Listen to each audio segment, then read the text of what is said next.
Great. Hello, everyone, and welcome to our CX of M Radio, our first live ever webinar, right, Tom? I believe so. So my name is Enza Sliva, and I will be your host today and moderating our diversity, equity, and inclusion discussion on how do we move from uncomfortable conversations to comfortable actions. And I think I should probably bring my screen up here in a moment. So give me a moment here. Okay, we're just going to go back a little bit. Awesome, great. So our guests today are Angela Hall and Tchicaya Robertson. You're going to hear from them here in just a moment, but these are two amazing women who have done a lot of work in the DEI space, but also they'll share with you today some of their expertise and learning. And we're just going to have a wonderful conversations with these two women. In a few minutes, I will have them share a little bit about their background, and then we'll get started. But first, so a few friendly reminders. You probably have noticed that your camera has been turned off and microphone too, but that's okay because you have the opportunity to type questions in the chat box. And we will also be entertaining questions at the end of our discussion, but also throughout the presentation. I promise there will be plenty of opportunity for you to engage in this discussion. Also too, I'd be remiss if I didn't introduce our assistant, Olivia Keller, a Spartan, who is here. She is the IT guru and frankly will be here assisting us today. So thank you, Olivia. All righty, and before we get started, I'm also going to hand it over to Tom DeWitt, who is the president of CX of M Radio and founder, frankly, and all things customer experience. So Tom, I'm going to turn it over to you for a couple of words on CX of M Radio. Thank you. Yeah, actually, I'm the founder and president of CX of M, which is Michigan's Association of Customer Experience Management Professionals. A little over a year ago, we founded CX of M Radio as a means of engaging and involving customer experience management professionals worldwide. It started with the Tom and Bob Show. You'll notice my dashing appearance there. I look better in cartoon. So we started with one show, and over the past year, we've grown to 9 shows. We'll be launching our 9th show, Change That Binds in October. And I'm happy today that we're featuring Tchicaya Robertson of All Things X and Angela Hall of People Talk. Two of our podcast shows for our first webinar. So those of you who are new to CX of M Radio, which I assume are most of you, I encourage you to search out Tchicaya and Angela's show at all the available podcast outlets, as well as the other shows on our network. So welcome to CX of M and CX of M Radio. Awesome. Great. Thank you, Tom, for that. That's awesome. And I need to tune in and listen to both Angela and Tchicaya. I love it. Thank you. Okay, so the agenda for today, obviously we'll do a little introductions by Angela and Tchicaya. So we have quite a few topics or areas, to cover in all the world of DEI. So first, we'll start with defining it. So what is DEI? And you'll have an opportunity to tell us your thoughts. Why is this conversation necessary? And frankly, probably more than ever today. Where to start the DEI conversation? I know that we hear from folks a lot that sometimes it's just a challenge just to get that conversation. Where do I start the conversation? What should we be talking about, especially with our people in organizations? So we'll touch on that. At the end, we'll have an official Q&A, but as I alluded to earlier, we'd love to hear from you throughout. So there will be opportunity for audience engagement, and obviously you welcome to use our chat box at any time. All right, so now if we can go over to our amazing guests. So both Angela and Tchicaya, I'm going to turn it over to Angela first to tell us a little bit about her background, and then Angela, if you can turn it over to Tchicaya, that would be fantastic. Great. Good afternoon, everyone. I'm glad to be here. Thank you for the introduction, Enza. So I'm Angela Hall, and I'm associate professor in the School of Human Resources and Labor Relations at Michigan State University.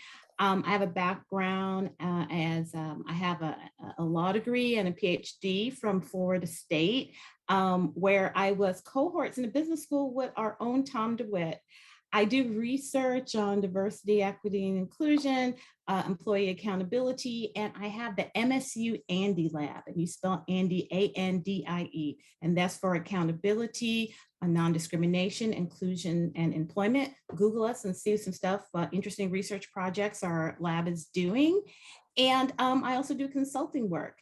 So I'm very happy to be here, and I think it's going to be a great discussion, and I'm thrilled. I couldn't imagine anyone better to do this with than Tchicaya. So I'm going to turn it over to Tchicaya Robertson so that she can introduce herself. Thank you, Dr. Hall. I was trying to figure out what else I can say to sound like I even belong here with you, Angela. So good morning, good afternoon. My 30-second bio. So I'm Tchicaya Robertson. I'm ecstatic about research. I'm a geek.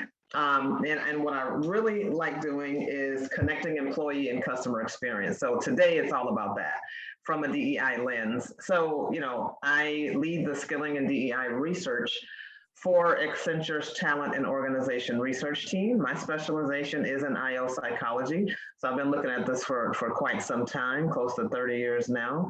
And I went to SIU Carbondale. So go Salukis, the Applied Experimental Psychology program. So just excited to be here, excited to, anytime I can talk to Angela and Enza is always a good time. So I'm really looking forward to the conversation. I love it. That's terrific. Man, oh man, there is just a lot of intelligence here. I love it. This is great. Okay, so we're going to start with defining DEI, what it is and what it isn't. And this is where your participation starts, our audience. So if we can, Olivia is going to help me out here with launching the poll. So we've got a couple of questions for you. And so if you can go to www.menti.com and you see the code there, 30292767. So if you can enter that code, I'll give you about 30 seconds here to get to Menti. And by the way, we'll be using Menti here throughout, correct, Olivia? I believe so, right? Yeah, Enza, that's correct. Awesome. Okay, perfect. Okay, so you think they're there now, Olivia? What do you think? Sure, maybe a few more seconds. Okay. I see some familiar names in the audience. I cannot wait to see what this word cloud produces. It's going to be super exciting. I agree. Okay, so we'll start, I think, will you be putting, Olivia, the first question up? Or, okay, perfect. So the first one is, how do you define DEI? So hopefully, and we need 1 to 2 words, or if you have more, that's fine too. Oh, I love it.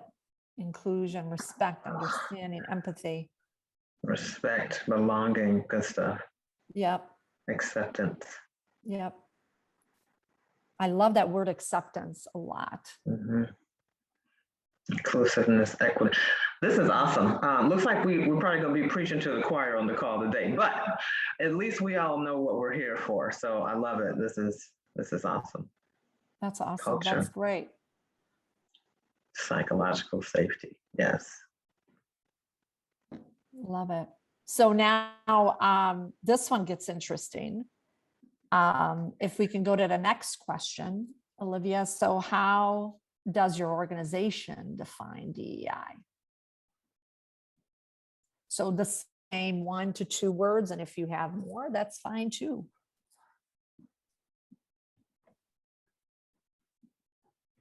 Okay, there's some similar themes.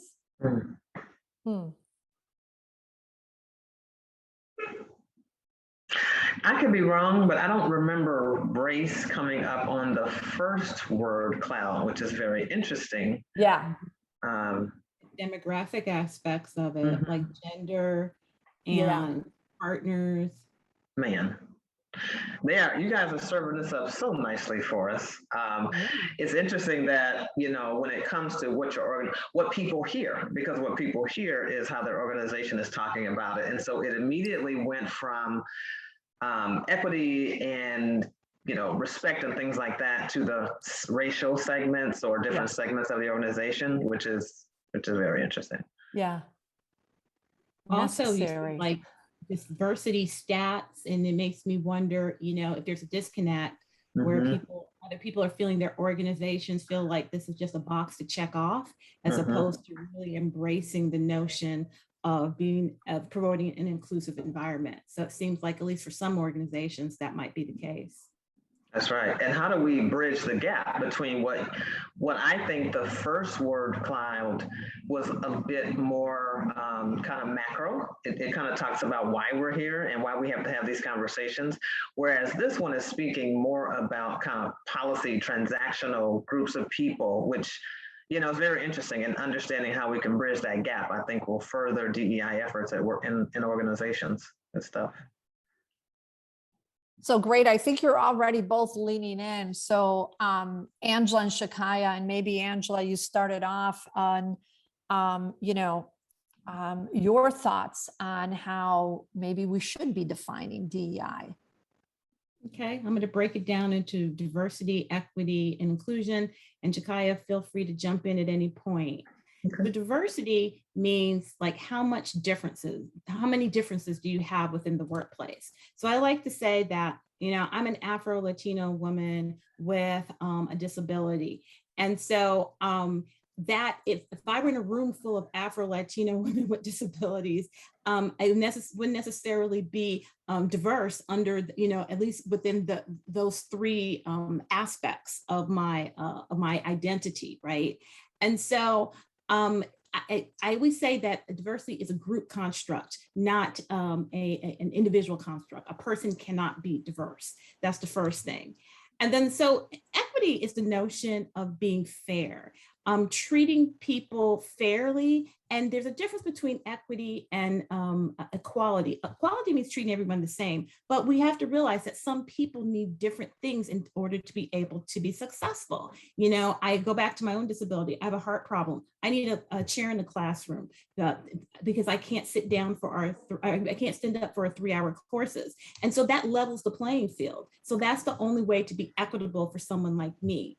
And inclusion, people like to talk about that. Diversity is being invited to the party, and inclusion is being invited to dance. It's a sense of being belongingness, of being accepted, and being valued, and not having to kind of fake who you really are so that you can fit in. Because we know that having to fake who you are also provides another emotional labor or emotional tax that people have. And I've spoken way too long of this. I'm going to punt it over to Tchicaya because she's got some amazing insight on this. I love what you say. And I think it's so important to separate out the construct. So that's where I'll stop. So we'll start. We got to step back for a second. As a researcher, so I talked about in my intro, I think I'm a measurement geek. So I was literally yesterday reviewing a survey instrument for an upcoming DEI study that one of my colleagues is working on. And there was a question regarding the effectiveness of DEI. So the effectiveness of DEI in one sentence, just the way Angela just laid it out. There are 3 different concepts. So it's really tough for us to lump it all into one. It's not a singular concept. So I would say it's multifaceted. And I would say, I would agree with everything Angela said, but I would say diversity is also about representation. So we can't get to the party or dance if, we can't dance if we're not there at the table. So I think diversity is all about representation. Do you have the right people in the organization to drive change, to drive business outcomes, not to check a box, but to help contribute to innovation and future growth? How many people at your organization fits within one of the DEI banners? If we go back to the word cloud, people start looking at segments. Black workers, Hispanic workers, workers who identify as pride. How many do you have, right? Representation is about the numbers and so on. If you think about equity, right? Equity, as you said, Angela, as a lawyer and a psychologist, like I shouldn't even answer this, but I agree. It's about fairness across the life cycle. People tend to think about the numbers, and if you don't have the numbers, it's going to be really, really hard to have the equity. So are the hiring practices equitable? Is the advancement trajectory equitable? What about having a shot at the opportunities to take on really, really cool and visible assignments? Or dare I say, how are companies looking at the equity associated with policies about vaccination? I mean, there's a lot of things coming down now. You must be vaccinated in order to work here. So if we know that there's disparities in vaccination sentiment, then companies must look at how the policies may be inadvertently creating a new bias in the ability for people to stay at work or return to work.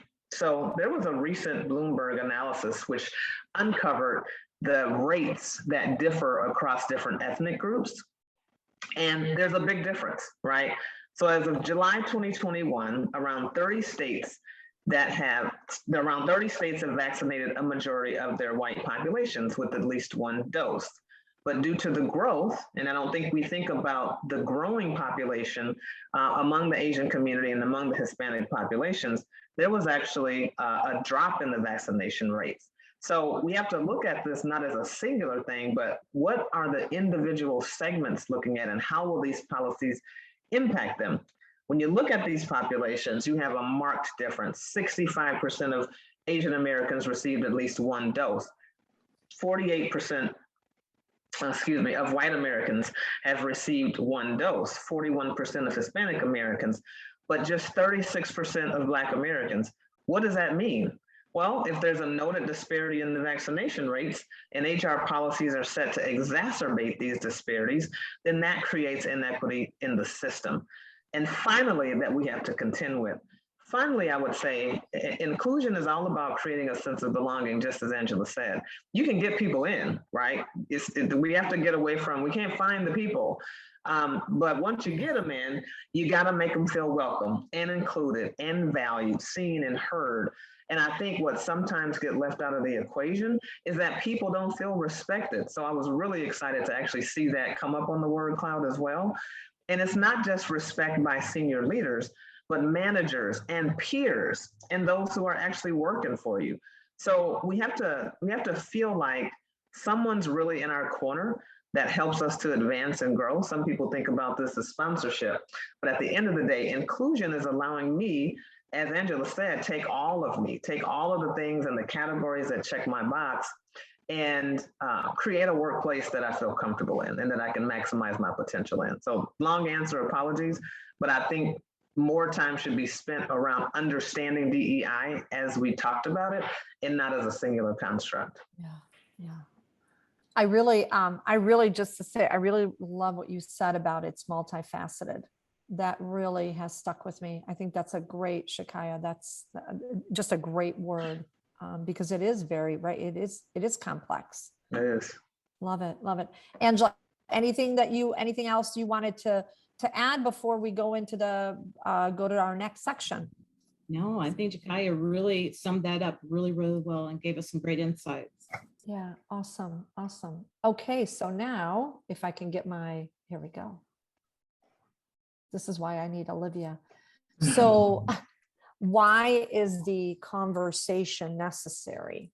I think first probably, and maybe Tchicaya, starting with you, but starting with a little bit of what is that conversation actually? What is it? What does that look like, right? Yeah. And what it isn't.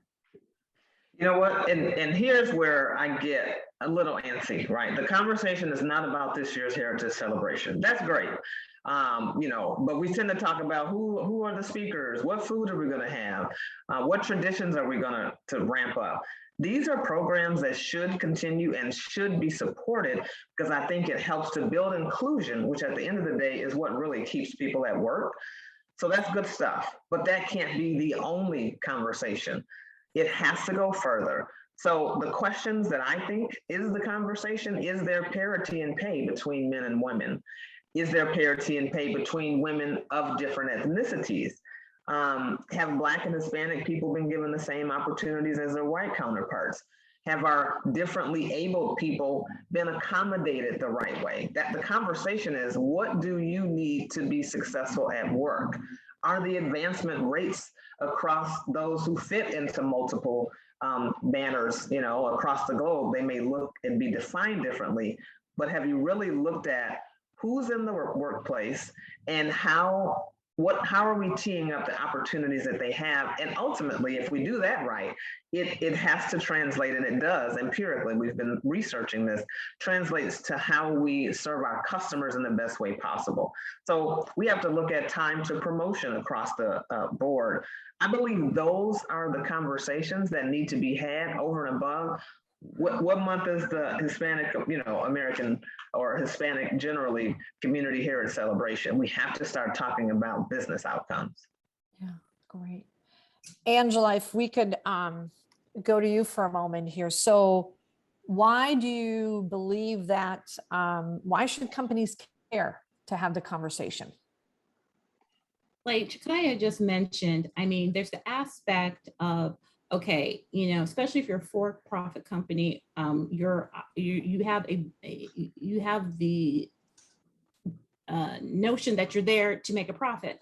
There's a business case for diversity, right? And so I'm taking all the altruistic, feel good types of things out of it, do the right type of moralistic type of things.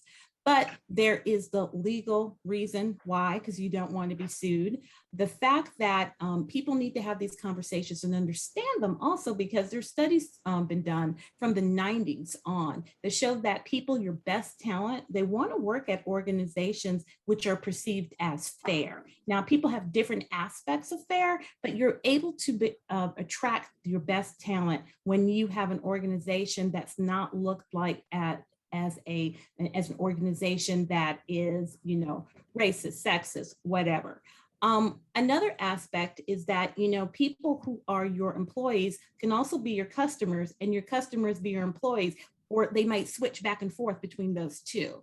And so having having that notion where people are feeling included, where your employees represent your customer base, those are all really, really important things. And to be able to make the conversation and have them regularly to make sure that things it's not a taboo subject, that people aren't afraid of having these conversations. I think that's really, really important. And it's also notion to have these conversations in a way that, people are told that they should be held accountable for DEI, especially managers, for example. That should be a part of their performance metrics. That's important, and to demystify what it is to be, a person who is promoting diversity, equity, inclusion. And then finally, it's the messaging. I know, our CX, I mean, we have a lot of marketing people out there. We have a lot of CX people out there. It's the message.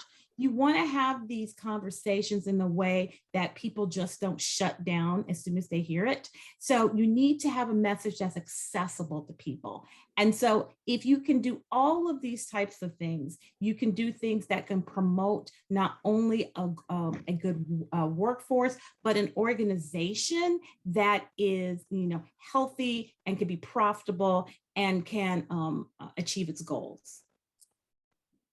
I love it. I love it. And so to add to that, and I think you both touched on this. So, and I love the attracting the best talent, which is I think so critical. Why also do you both believe that at this time where we are at this inflection point, these conversations, it's more critical than ever to have these conversations.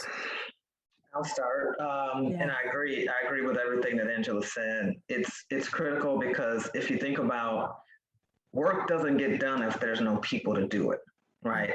So I won't go back to the vaccination stuff because I think that's huge because that's where companies are now trying to figure it out. Do we mandate? Do we not mandate? What allowances do we give? That's a really tangible example, right? And not playing that the right way could widen the talent gap, right? So we don't want to do that.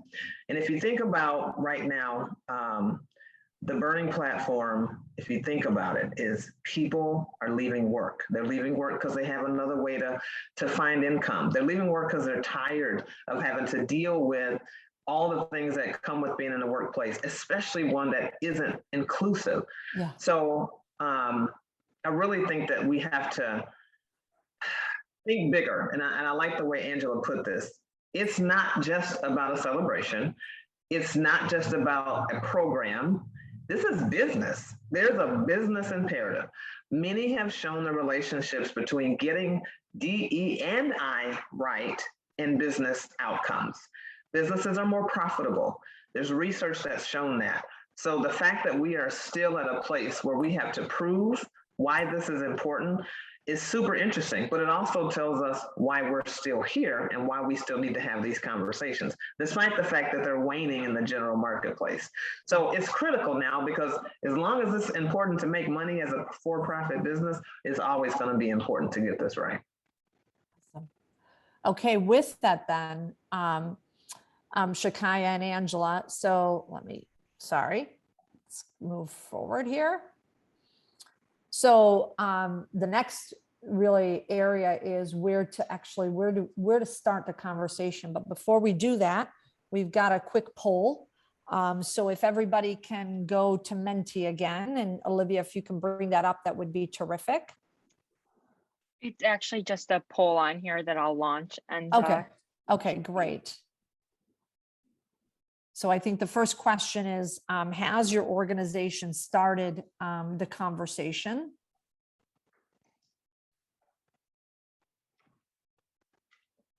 I'm over here trying to vote and it says hosts and panelists can't vote. So, okay.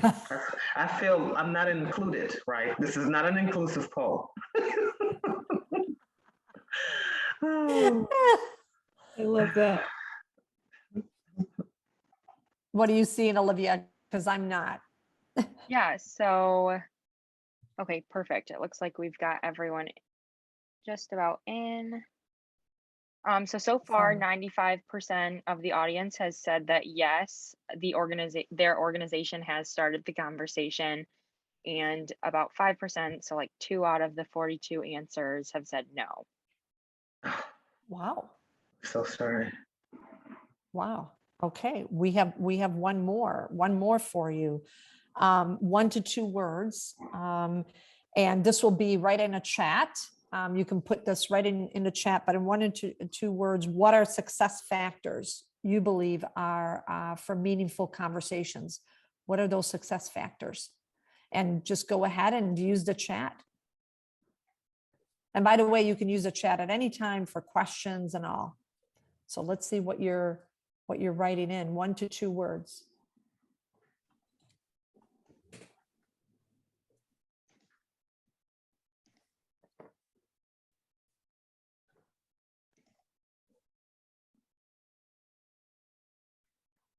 Open mind, forward thinking, vulnerability. Yeah.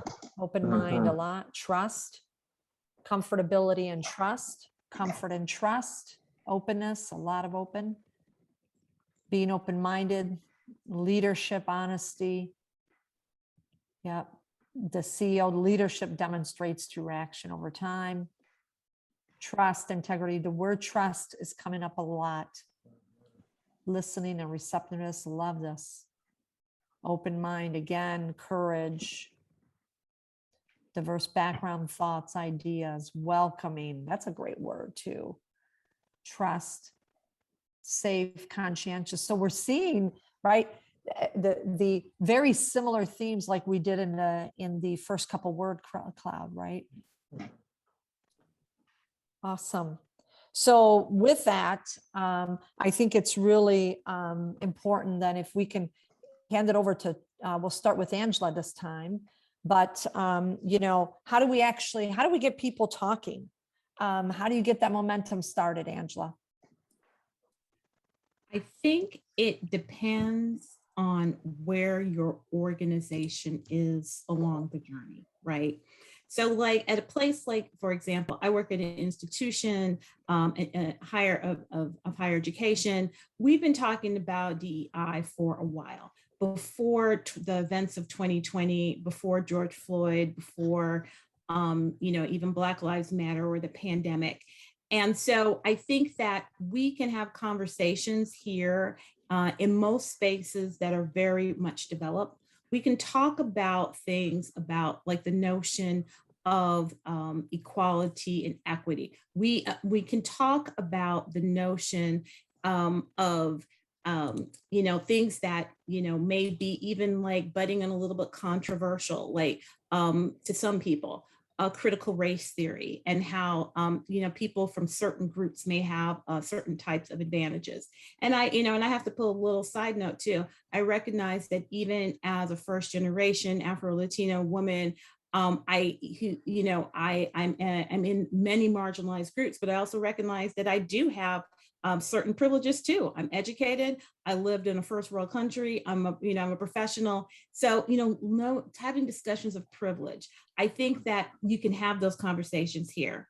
I think though that if you're going to a place that may be more rural, less demographically diverse, maybe you need to start those conversations in some like baby steps to talk about things like perspective taking, to talk about empathy, to talk about things, and then build those conversations where they're more complex to, okay, hey, you know, you remember that time when you didn't get picked to play on the softball team? How did that feel?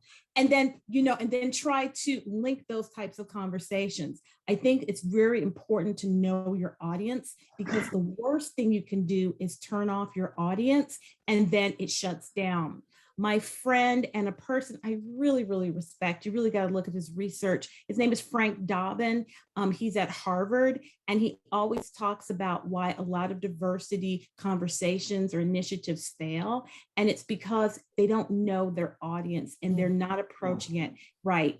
And so you have to have that kind of knowledge before you have those conversations, because it's not a one-time effort, it's a journey. And it's very important, and something that Tchicaya kind of, you know, touched on before. We want to do efforts that are not just performative. They're not just window dressing. We want to do things that really affect continued and sustained change. And you're only going to know that it's to have good conversations if you know your audience. I'm going to punt it over to Tchicaya because I know she has a lot of great thoughts on it.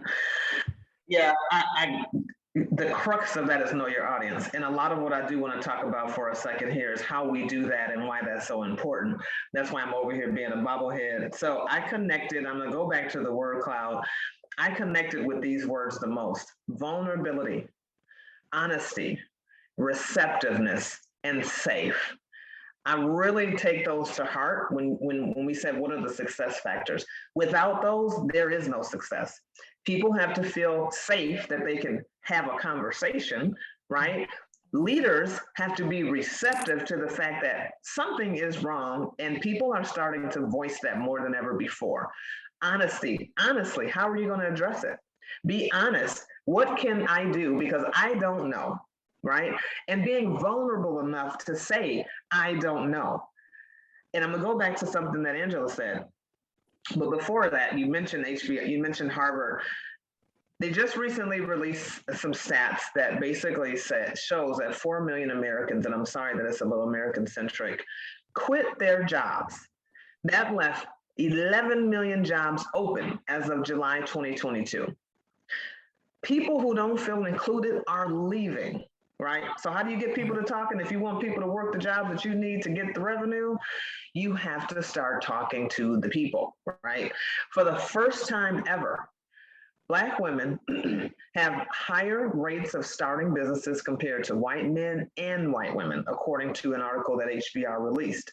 17% of Black women were in the process of starting or running a business, compared to just 10% of white women and 15% of white men for the first time. So if we care at all about keeping the people at the job, then we have to start listening to them. And the best way to do that is to actually ask them questions. Ask them how their day went. I had someone ask me, well, nobody gave me the script for how to deal with George Floyd. Do you need a script to ask, hey, are you okay? Do you need a script to say, hey, I know that this is affecting, the Black community, Black Lives Matter, wherever you stand on it. As a leader, you have to start taking the onus to have the conversations. This conversation is about how to do that effectively, but also the what actions that you need to take. So I don't want to take too long because I had a lot of remarks on this, as Angela said. But I know we don't have a lot of time, and you all know I can talk. So I really think that I'm just going to stick with what Angela said. We give, what we do is we say, okay, this works, that's it, and there's one solution. There's a different solution for Angela's need than there is for me, despite the fact that we both have a PhD. We both, I was an adjunct professor for a hot second, Angela, so we've got that in common a little bit. You're a real professor. And we've got a host of things in common. But guess what? I'm not differently abled. I don't have a heart condition. I have other things that is assumed, unfortunately, it's assumed that Angela and I need the same stuff. We don't even need the same stuff. And we look, talk, sound, we're on the same circuit. We have a lot of things in common, but there's so many more things that I couldn't identify with Angela, and vice versa. So what do I need? I can't stress enough the fact that because I am a primary researcher, you have to ask me. You can't just dictate what it is, right? Without considering the needs of each of your segments individually. I think that's going to be the biggest thing that we have to learn how to do better.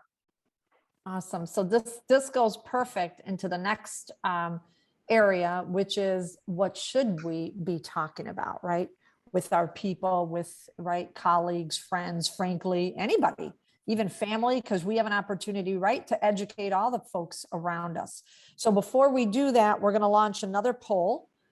So Olivia will launch another poll, and the first question is, how comfortable are you with talking about DEI? So now, how comfortable are you? So we'll give you a few moments here. It would be good to have music while we're talking about this question. I don't know. That was my timer going off. I love it. Enzo, you always keep it exciting. Yeah, you need that. Is that Jeffrey? Great. Oh, how are we doing, Olivia? Good. I will give it just a few more seconds. Great. Thank you. Got about 44. This is just a wonderful conversation. I love it, ladies. This is great. I'm learning also a few things. It's good times. I'm going to ask Tom. I don't know if he's still here. Can you moderate all of our sessions? You're great. Oh, you're so funny. I love it because, and you learn a lot. Yeah. You learn a lot through this when, you think, and we got a lot of learnings.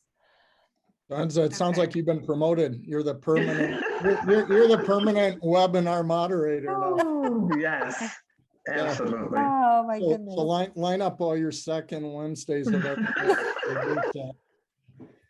Oh, she checks a lot of boxes, right? Too. She's a woman, so it's phenomenal. Oh my She's God. amazing. She's amazing. We Oh love her. my goodness. How are we doing, Olivia? Good. I should be sharing the poll. Are you guys able to see it? Should I stop sharing? Oh. No, you're fine. Oh, okay. I would love to go off script for a second. Don't worry, it's something on the poll. I would love for people to type in the chat what makes them uncomfortable. What is really driving their discomfort? Because I think not having a safe place to even have this conversation, and if you have to put it, I think it's a little bit more anonymous. You can do it in the question and answer section, I think. I don't want to put anybody on the spot, but I would love to understand what's driving that if you don't feel comfortable putting it in the public chat. I think that's a really good idea, Tchicaya, and it'd be interesting to have people's insights. And while people are typing that in, I can share my own experience. It was really uncomfortable. And when I first came to the School of Human Resource and Labor Relations, I was the only faculty member in there from an underrepresented group, except for our associate provost, who really wasn't really in our unit. He was off in the big house with the president and all that kind of stuff. So I said, I don't want to talk about these issues because I don't want to be labeled as, first of all, angry, or I don't want you all just to see me as your Afro-Latina woman. And so like it took time and maybe some maturity, maybe getting tenured and not being afraid of my job. But it took a period of years to be comfortable talking about those conversations. And if someone like me who, definitely is, from groups that are historically marginalized, have a hard time talking about it, I can just imagine how it must be for other people talking about. I see someone saying being grouped into a stereotypical group of people who would not be comfortable talking about this topic, even though I am. That's thank you for sharing that. I said, I'm comfortable talking about it, but become uncomfortable when talking with people who aren't as comfortable. Oh my God. Can I make a comment? These two are really centering around the same thing. I'm in a group of people who aren't talking about it, but you are in a place where you feel comfortable. I would say, and I don't want to say challenge because I don't like this being a challenge, right? This is life, this is human. I would say in a group where you're comfortable, right? And you know the culture, you know the mindsets, have the conversation, hey, hey man, I don't know if it's a guy, hey lady, this is what I've been experiencing. These are the conversations that I've had outside of our group. This is how I think you can break the ice. That safe space that you have that may be disconnected from the conversation, be brave to have it. Because I think unless you have it in those circles that aren't talking about it, it's harder to penetrate in these circles and these forums, because this is not a Black issue. This is not a disability issue. This is not a pride issue. This is a business issue. So in the circles that this isn't being talked about as frequently, that's where the conversation needs to happen. So I think there's this concept of ally. I'm on the fence about how I feel about that. One of a scholar, Dr. Ellis, talks about co-conspirators. I think being a co-conspirator as it relates to these conversations in your circles where they're not being had is the true form of ally. So if you take that allyship to your groups, it will create the business case that, again, we're talking about receptiveness. You're in a group who's receptive to the things that are driving business. Allow this to be a conversation to help create that receptiveness. And thanks for allowing us to go off script a little bit, Enzo, on that. I thought That's awesome. That I love the word co-conspirator. I'm not even going to say it right. I love that. Yeah.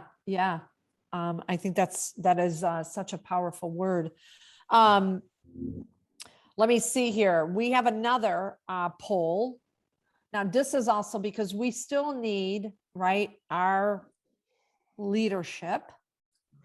We need for them to be committed. So what we want to hear from you is, how committed do you believe your leadership team is? Whatever organization you're in, institution, on a 1 to 5 scale, 5 being obviously extreme high level of commitment.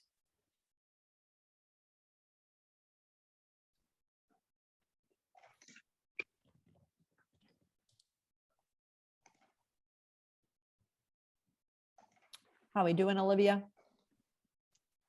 Good. Looks like we've got 40 out of the 50 people. Give it a few more seconds.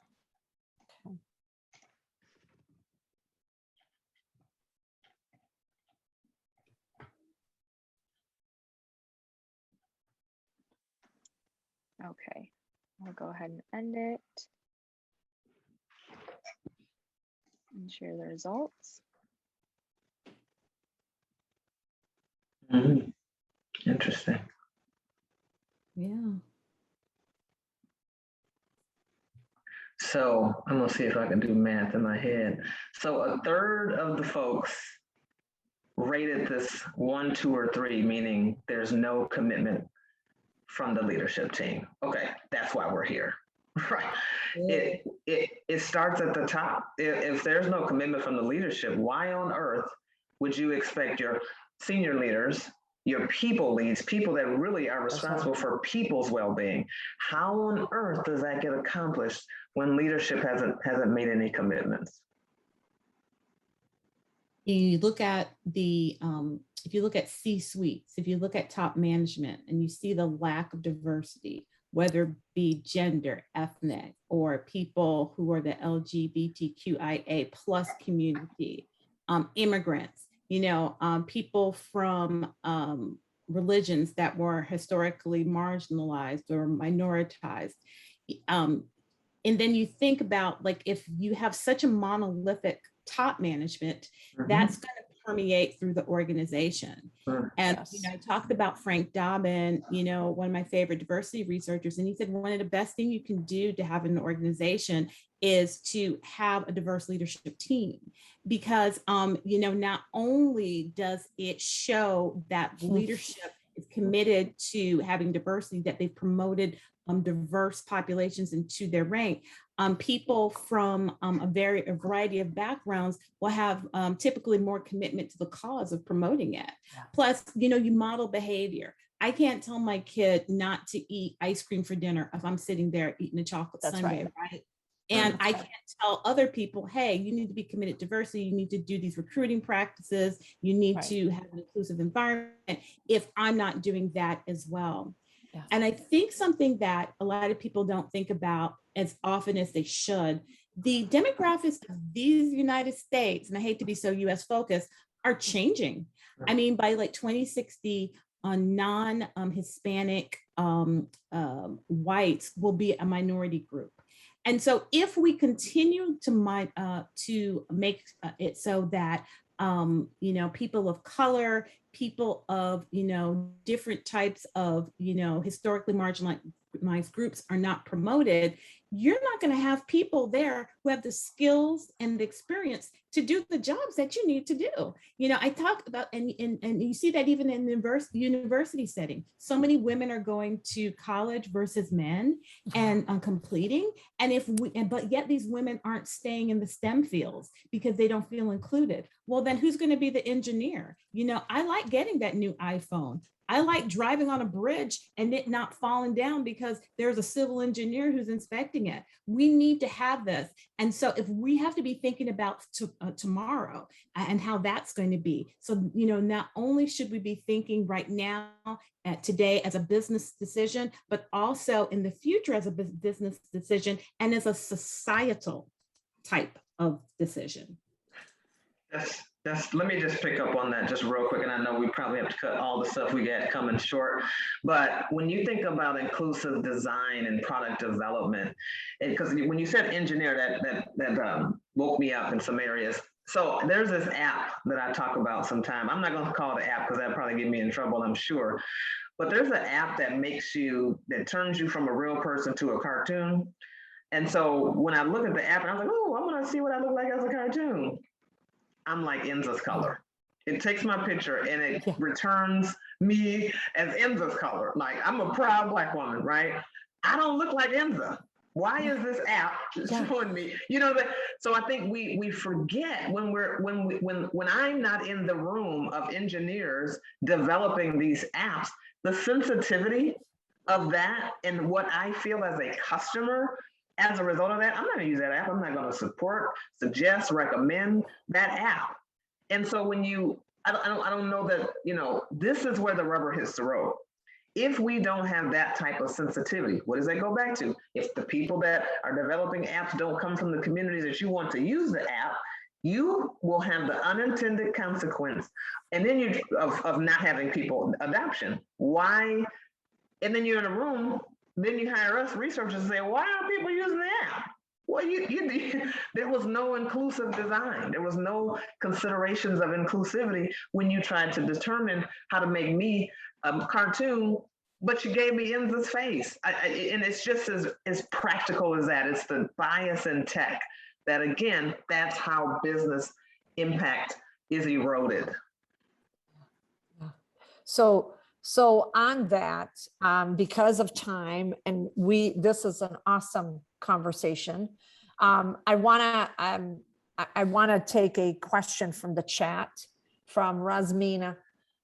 She says, what level of commitment then is impactful? The kind that holds leaders accountable. That kind.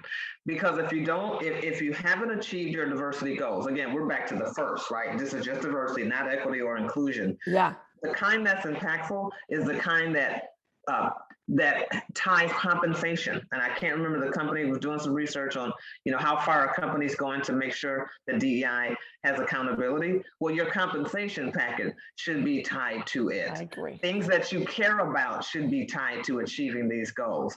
That's what's impactful. Having a celebration at the end of February for Black people is not impactful. That is not the type of accountability we're looking for. I think that something that's very important is the notion too of sponsorship. I have a friend, Artie Miller. He's an alum from our program in the School of Human Resources Labor Relations and worked at Medtronic. And he has recently done work with catalyst.org, which promotes the success of women in organizations. And, he got me into this concept, and the notion of sponsorship is you're not just mentoring someone, but you're being formally held accountable for their success. And that we need these type of sponsorship programs and holding leaders accountable for the success of diverse people underneath them, diverse groups of people underneath them, so they can get the mentorship, so they can get the training, so they can themselves move up to leadership ranks. Or even if they don't move up to leadership ranks, be successful in the organization, feel included, want to stay, have the tools to be successful. And so that all ties into what Tchicaya was saying about leadership accountability. Yeah. So the follow-up question was, and I'm sorry, ladies, I went ahead and answered, but it's Rasmina said, does this mean that when there is no accountability, then DEI is just lip service? I think so. Yes. I agree with it. Right. So I'm just gonna, because we're almost at the hour here. I'm gonna ask an uncomfortable question.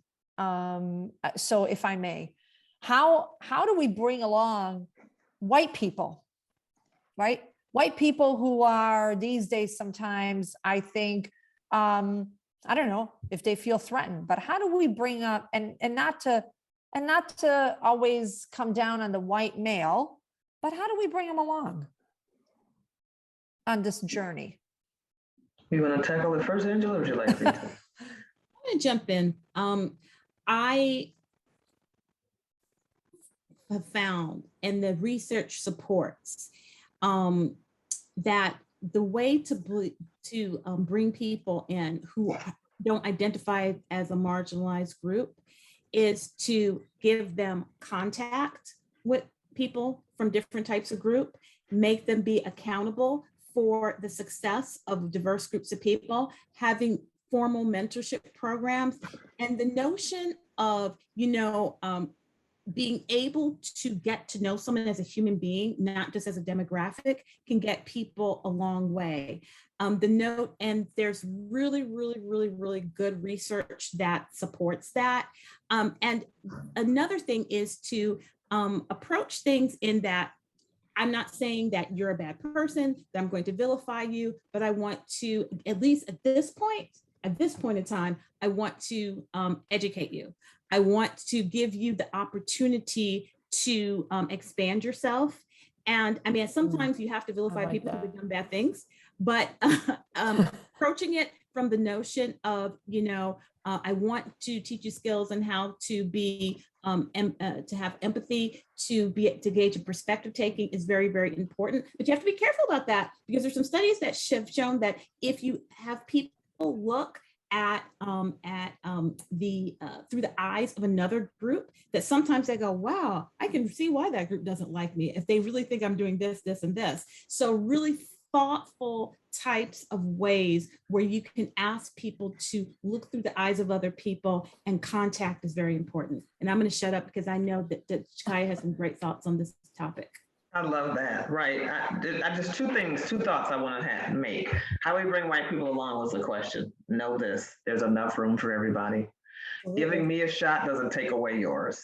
Right. Yeah. There's enough of work. Right. I got some work you can do. Right. It's enough for everybody. Right. That's So right. leverage everyone in the room. Use your voice to expose the diversity of thought in your teams. Period. And one of the things I am not going to disagree with Angela on, but I'm gonna just highlight how the burden of solving this tends to land on the people who've already been historically excluded. We have had two jobs since the George Floyd murder. It is one, our day job, but it's two, the job of teacher and educator of DEI. So we're doing two jobs now. I'd like to go back to the one job. So one of the things that several of my colleagues, I won't call them by name, but I always applaud their efforts to support me personally. These are people who work with me. When we were silent, at a team level, when we were silent about George Floyd, one of my colleagues, I call her a co-conspirator, went to our leader and said, "Have you called Tchicaya? Why haven't you said anything about this? Are you going to make a statement? Like, where's your stance?" I didn't have to do it. She was a true co-conspirator. She put her own thoughts, her own psychological safety on the team for me. That is the kind of receptivity. That is the kind of honesty and respect that we have to start giving each other. As a white person, do that. Speak up on my behalf. Speak up on the behalf of people who need, inclusive accommodations. If you need a chair in the room because Angela can't stand for 3 hours, do that, right? So be the voice. Maybe Angela isn't comfortable speaking up because, oh my God, of retribution. So be that voice for her. If you've had that conversation with Angela, Angela's like, I can't stand up for 3 hours, but I'm scared to say something because I don't want to get in trouble. Say it. You say it for her, because sometimes it has to come from a different person to be heard the same way. I totally agree with you, Tchicaya, and the burden of being a DEI champion should not fall to solely marginalized people, and allyship is very important. And there have been studies out there that have shown that the DEI message oftentimes is received better from people from historically non-marginalized groups. Mm-hmm. So that should not be the additional tax. There's a long line of literature talking about the Black tax or the emotional tax. Yeah. That people shouldn't have to do that. So remember, allyship is so important. This is a problem that everyone needs to participate in trying to tackle. Well, with that, I hate to that we have to end it. I'm just going to give both Angela and Tchicaya literally 30 seconds. What is one thing that all of us could do right now, starting today, to make a difference in DEI? I would say don't stop talking, but start acting. These conversations are great. We can talk about it all day long, but you got to do something different. So I would say in my 30 seconds, do something different. Talk to somebody that you don't usually talk to. Give somebody a shot that hasn't had a shot before now, and just start engaging on a different level, on a more human level. We're just human. You don't need instructions on how to talk to me after the George Floyd murder. Just be human. How do you feel? Do you need time off from work? Have you been affected by COVID? I know that the Black community has been affected multiple times over than that general population. Just be authentically yourself and have meaningful human conversations. Awesome. Angela? I say be an ally, whether you are a member of a marginalized group or not a member of historically marginalized group, and just be a decent human being. Being nice is free. It doesn't cost anything. And modeling that kind of behavior goes a long way. Awesome. Thank you, everyone. Tom, I don't know if you had any sort of any last words. I think what a tremendous kickoff. This was fantastic. And, I guess what I was thinking towards the end is this sounds like the beginning of the conversation. And so I'm hoping we can continue the conversation. Yeah. And discuss people's progress. Maybe we meet in a couple more months to talk about, let's have the audience be the guest and talk about their progress. Yeah, I agree. And so if you have a moment real quick, again, thank you.